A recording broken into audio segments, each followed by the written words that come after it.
Back to our top story now. Australians will soon be able to access 2 months' worth of medicine instead of one with the use of one script. Joining us live from Canberra, the president of the Pharmacy Guild, Trent Twomey. Trent, good to see you. So just back to that headline point there, 2 months' worth of medicine, that's instead of one, that's with the use of one script. What's the Pharmacy Guild's response to that?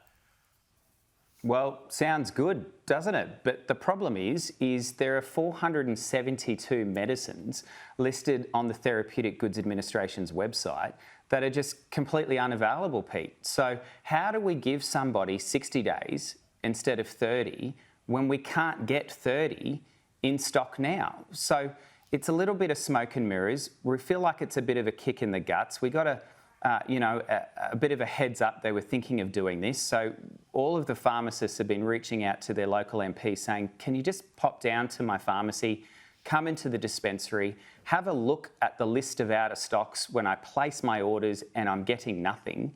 So how do we give people extra when we can't even give people the minimum amount that they need? So we're just scratching our heads this morning, Pete. We don't know how it's going to work.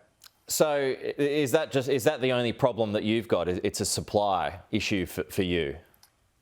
Well, it's a supply issue, but the other thing is we've been calling for a year now to lower the co-payment on prescriptions. So for all patients that rock up to all pharmacies, you've got to pay a co-payment, right?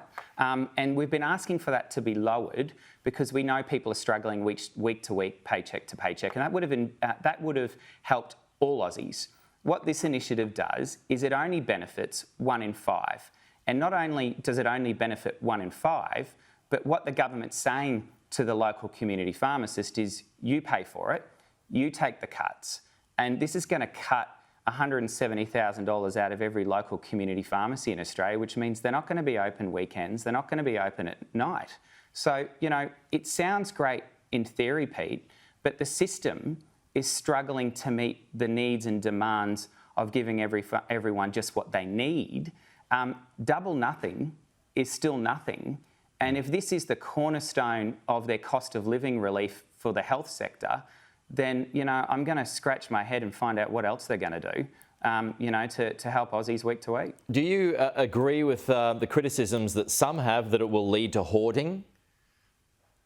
It's definitely going to lead to hoarding. I mean, let's just see that this is the same government that said only a few weeks ago that Panadol is dangerous and we need to reduce the maximum amount of Panadol you can get from 24 tablets at Coles and Woolies down to 16 tablets because it's dangerous.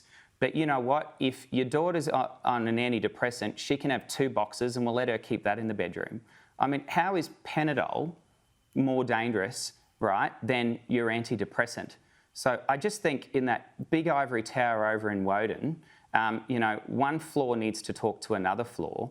I don't actually know if they know what they're doing. And I just applaud Albo to stop, mate, come out, visit a local community pharmacy. You don't have to come and talk to me if you don't want to, but go into Balmain and go and ask any of the pharmacists in your electorate because they all feel like you're ignoring them. They all feel like you don't understand the pressure that they're under every day. And they feel like they've been a bit betrayed this morning by a government that said they're here to strengthen the health system, and here they are weakening it.